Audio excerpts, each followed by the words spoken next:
In our view, we obviously see a slowdown in our industry in the recent months, and we do foresee a pretty difficult 2012. On the other hand, I don't think that we'll have anything close to the volatility and the market moves we had in 2008, 2009. Mostly to the reason that, as we see it, there were two major events which led to significant demand drop and the prices drop in late 2008 and early 2009. First of them was a complete lack of liquidity in all parts of the value chain, and we see it we saw that time as a very difficult for our customers. We do believe that the liquidity on the chemical industry side remained reasonably good. On the other hand, all the consumers were completely drained out of any possible cash, and that led to a significant drop in the purchases they made. The other reason was incredibly high level of inventories we saw in the processing industries in the middle of 2008, and destocking, which happened in the second half of 2008 and early 2009.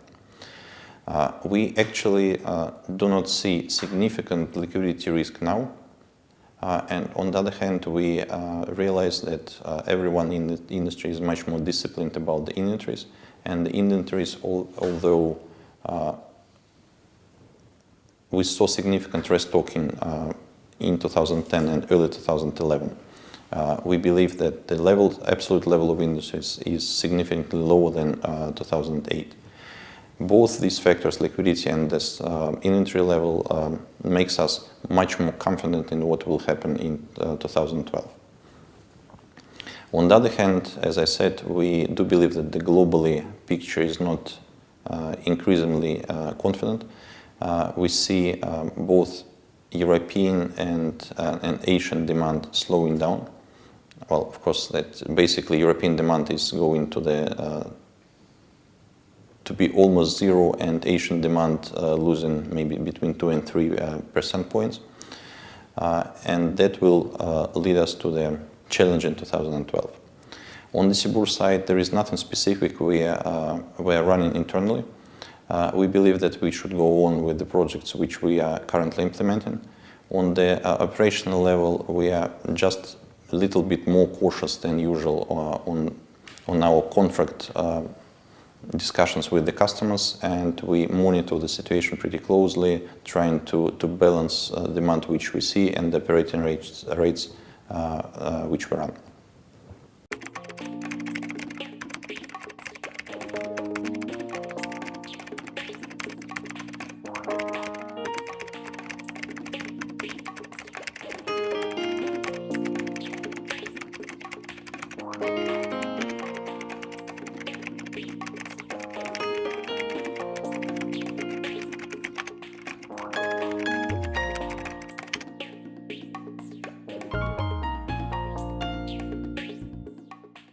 Well, strategically, I don't think we have any opinion different from our European peers. There are several reasons why we are doing that, and I would like to outline that we are only making very specific investments in very specific segments. We are not, investing across the board in a different processing industry. We have chosen our BOPP films as one, and basically that's our focus in the processing industries.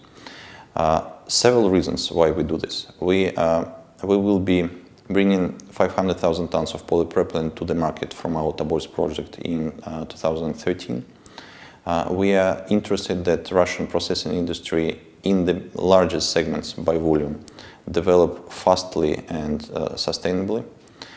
We do understand that our position to invest is much stronger than in case of any of our consumers, and we also see significant demand growth in BOPP film usage in Russia. So bringing this all together, our logic was and still is to invest in growing market, stimulating consumption of the polypropylene, which we will bring to the market in the next years, create a sustainable sales channel and processing channel.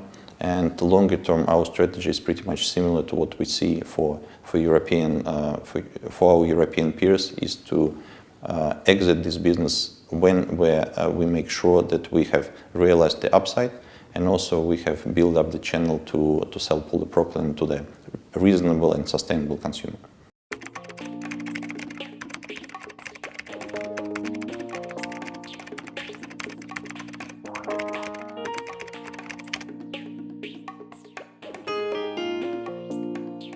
We obviously looked at the technology risks when we have chosen this technology.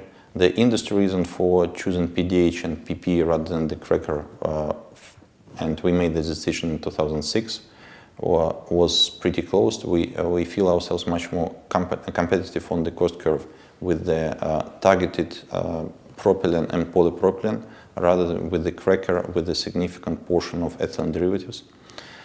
Mostly because of the Middle East competition. Technologically, Tobolsk itself for about 25 years runs the butane dehydrogenation technology as one of the major technologies on the site. In our view, butane dehydrogenation is even more technologically challenging than propane. On the other hand, we see this UOP technology, which we have chosen operational in the Middle East, in Al Jubail, for example. And we see that initially they had a capacity of 450,000 tons a year. They're now running at above 500. It's been in operation for more than 5 years, and we believe that we will be able to make it operational in Russia with no significant disruptions.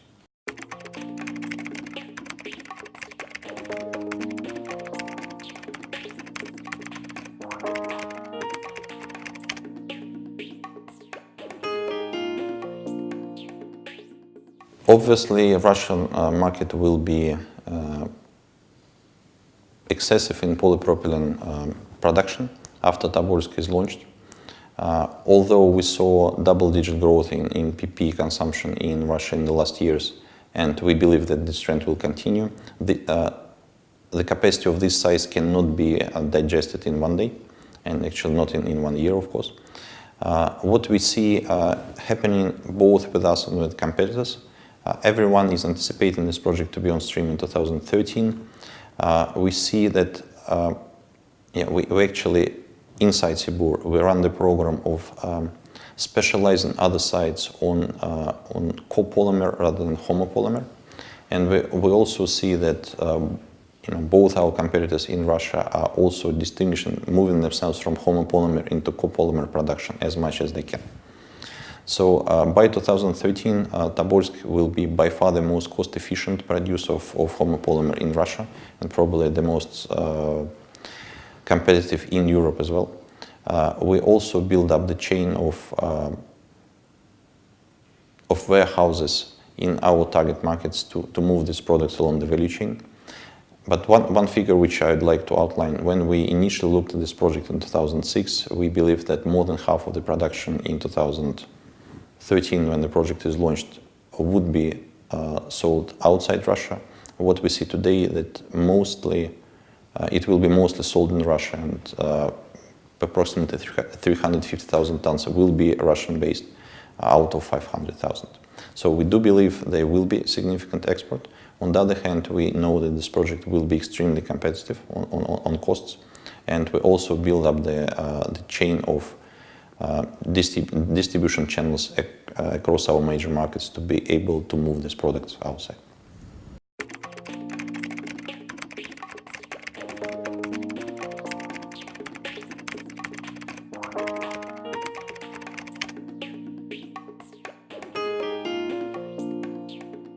American threat in PVC is driven by two major factors. One is and these factors are both driven by shale gas.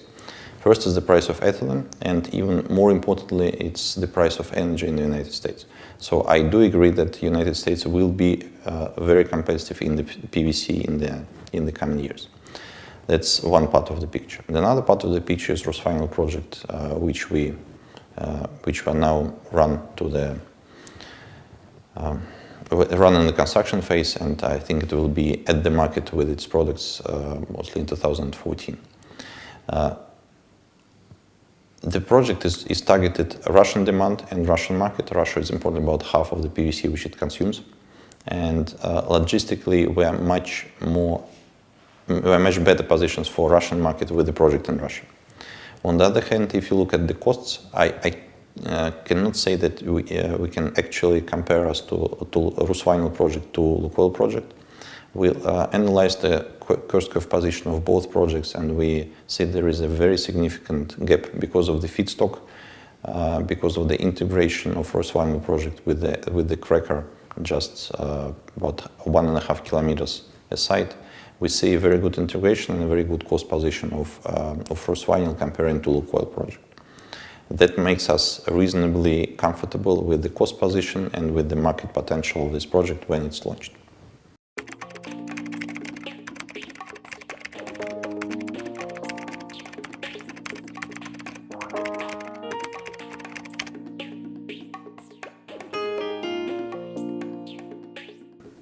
I cannot say that the Russian industry, petrochemical industry, is actively working on, keeping the import tariffs. The import tariffs for some of the products do not exist. For some of products is 10%, stays at 10% level. We see that when Russia signed, or when Russia will sign the WTO agreement, there will be a path to decrease this import tariffs from 10 to 6.5% in 2 years' time, which is still a very reasonable level for both the consumers, importers, and domestic producers. I think it's the right balance.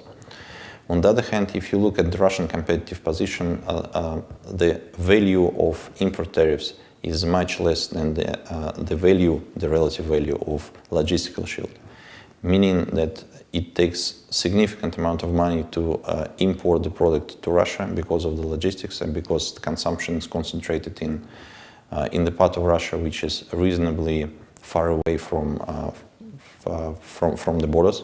And this logistical shield plays a much stronger role to support the domestic production rather than the import duties. So the resume of the answer is that we believe the import tariffs will be in line with the WTO regulation. They'll not be excessive. They'll stay at the reasonable level. There will be other mechanisms to support domestic production, and it will be up to the government to decide whether they use it or not. On the other hand, I believe that the combination of lower energy prices, lower feedstock prices, lower labor, and logistical shield will keep a Russian petrochemical industry at the competitive level if it modernizes.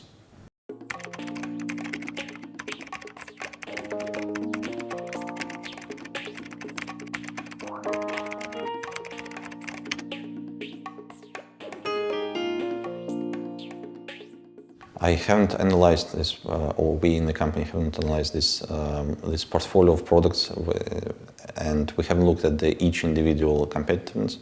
As a general rule, I would say that still I'm much more optimistic on the competitiveness of the Russian petrochemical industry. It of course does not apply to the whole range of products. It of course does not apply to the whole range of producers. But as a general rule, I believe that those who modernized their capacities, those who invested in the last several years or will continue to invest with the new capacities, will be able to monetize on the combination of the feedstock, logistics, growing domestic demands, lower resource prices in Russia. So I do believe the Russian petrochemical industry has stays rather on an optimistic route, and I would not say that the picture is very pessimistic ahead of us.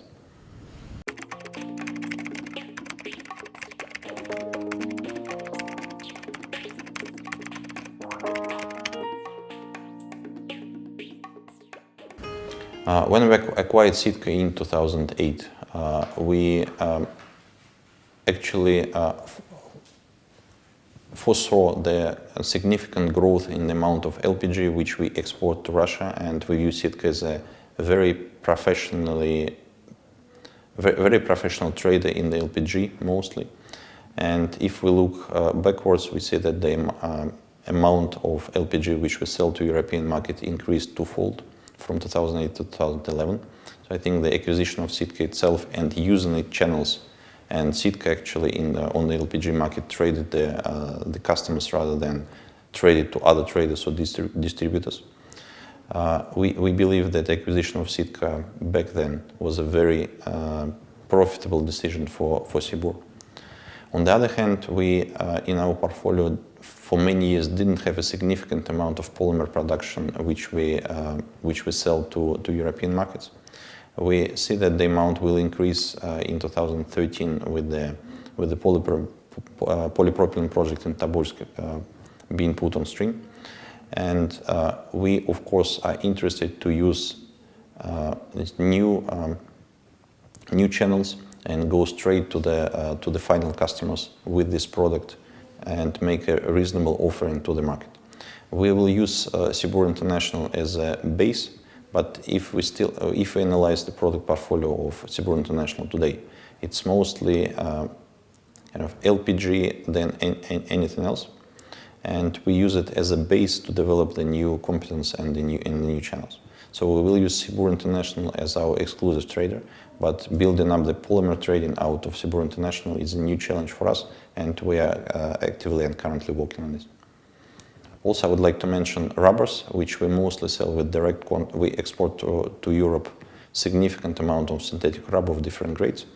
And this trading is built up across direct sales to the major European tire manufacturers. That's bulk of our products to Europe.